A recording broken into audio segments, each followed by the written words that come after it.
नमस्कार, स्वागत है आपका personal finance bulletin money time में। मैं हूं आपके साथ मीनू शर्मा। इस बुलेटिन में आपको मिलती है आपकी जेब और जिंदगी पर असर डालने वाली पर्सनल फाइनेंस, बिजनेस, कॉर्पोरेट और पॉलिसी से जुड़ी हर छोटी बड़ी खबर। तो चलिए बिना किसी देरी के शुरू करते हैं खबरों का सिलसिला।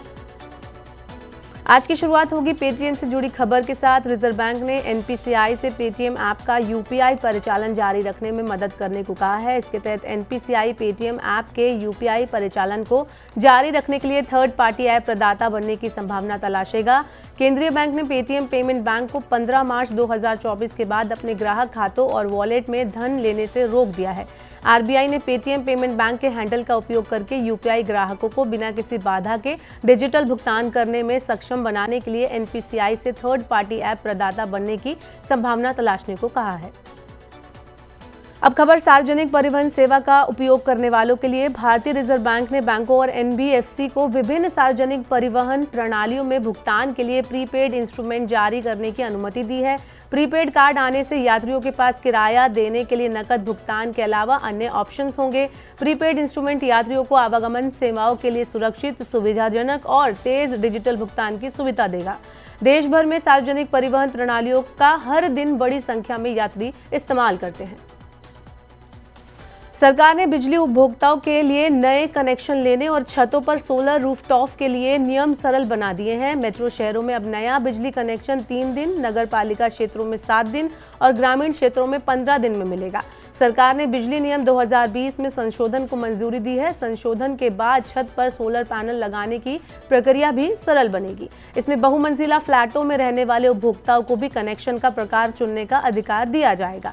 इसके अलावा आवासीय सोसाइटी में सामान्य क्षेत्रों और बैकअप जनरेटर के लिए अलग अलग बिलिंग सुनिश्चित की गई है, जिससे पारदर्शिता सुनिश्चित होगी। सरकार को वित्त वर्ष 2023-24 में रिकॉर्ड सड़क निर्माण होने की उम्मीद है। सड़क परिवहन मंत्रालय के मुताबिक 9,500 किलोमीटर की नई सड़क परियोजनाओं का निर्माण पूरा हो जाएगा। इससे देश के हाईवे नेटवर्क में नई क्षमता जुड़ेगी। सरकार ने वित्त वर्ष 2023-24 में 13,814 किलोमीटर हाईवे बनाने का महत्वाकांक्षी लक्ष्य रखा है। इस साल जनवरी तक ये 7,685 किलोमीटर के स्तर तक पहुंच गया है।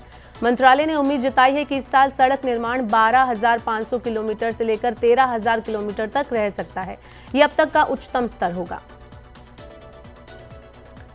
किया इंडिया ने एसयूवी सेल्टोस की 4,358 यूनिट को रिकॉल किया है। इसमें इलेक्ट्रॉनिक तेल पंप नियंत्रक में खराबी होने की आशंका है। कंपनी ने इस उपकरण को बदलने के लिए ये रिकॉल किया है। 28 फरवरी से 13 जुलाई 2023 के बीच निर्मित आईवीटी ट्रांसमिशन वाली smart stream G1.5 petrol Seltos को वापस मंगवाया गया है। कंपनी वाहन में सुधार के लिए सीधे संबंधित वाहन मालिकों से खुद संपर्क करेगी। किया भारतीय बाजार में सेल्टोस, सोनेट, कैरेंज और कार्निवाल की बिक्री करती है। विदेशी बाजारों में कमजोर रुख के बीच दिल्ली सराफा बाजार में शुक्रवार को सोने का भाव 80 रुपए की गिरावट के साथ 62,720 रुपए प्रति 10 ग्राम रह गया। चांदी की कीमत भी 700 रुपए की गिरावट के साथ 74,500 रुपए प्रति किलोग्राम रह गई। अंतर्राष्ट्रीय बाजार कॉमेक्स में हाजिर सोना गिरावट के साथ $2,019 प्रति औंस पर रहा, जो पिछले बंद भाव से $8 कम है। चांदी भी गिरावट के साथ $22.60 प्रति औंस पर रही। घरेलू बाजार में उतार चढ़ाव भरे कारोबार में अंतिम दौर की बिकवाली से बाजार स्थिर स्तर पर बंद हुए। बीएसई सेंसेक्स 15 अंक की मामूली गिरावट के साथ 73,142 अंक पर बंद हुआ। सेंसेक्स की शुरुआत बढ़त के साथ हुई थी, लेकिन बाद में निवेशकों की मुनाफा वसूली करने से ये नीचे चला गया। निफ्टी 4 अंक की मामूली गिरावट के साथ 22,212 अंक पर बंद हुआ। एफएमसीजी, फार्मा और वित्तीय शेयरों में बढ़त रही, लेकिन आईटी और प्राइवेट बैंक शेयरों में गिरावट रही। देश में धार्मिक पर्यटन से जुड़ी गतिविधियों के जोर पकड़ने से अगले 4-5 सालों में करीब 2 लाख रोजगार के अवसर पैदा होने की उम्मीद है। एनएलबी सर्विसेज ने ये अनुमान जताया है। भारत में धार्मिक पर्यटन 2023 से 2030 के बीच सालाना 16% की दर से बढ़ने की उम्मीद है। घरेलू पर्यटन में धार्मिक पर्यटन की हिस्सेदारी अभी 60% है, लेकिन आने वाले समय में अनुपात बढ़ने की उम्मीद है। अयोध्या में भव्य राम मंदिर की प्राण प्रतिष्ठा होने के बाद धार्मिक पर्यटन को और बढ़ावा मिल सकता है। 2028 तक $7 अरब के अनुमानित राजस्व के साथ धार्मिक पर्यटन अस्थायी और स्थायी दोनों तरह के कामगारों के लिए रोजगार के रास्ते खोलेगा। आम्रपाली ग्रुप की हाउसिंग परियोजनाओं में घर खरीदारों के लिए राहत वाली खबर है। सरकारी कंपनी एनवीसीसी ग्रेटर नोएडा में आम्रपाली ग्रुप की 5 निर्माणाधीन प्रोजेक्ट में 10,000 करोड़ रुपए के निवेश से 13,500 अतिरिक्त फ्लैट का निर्माण करेगी।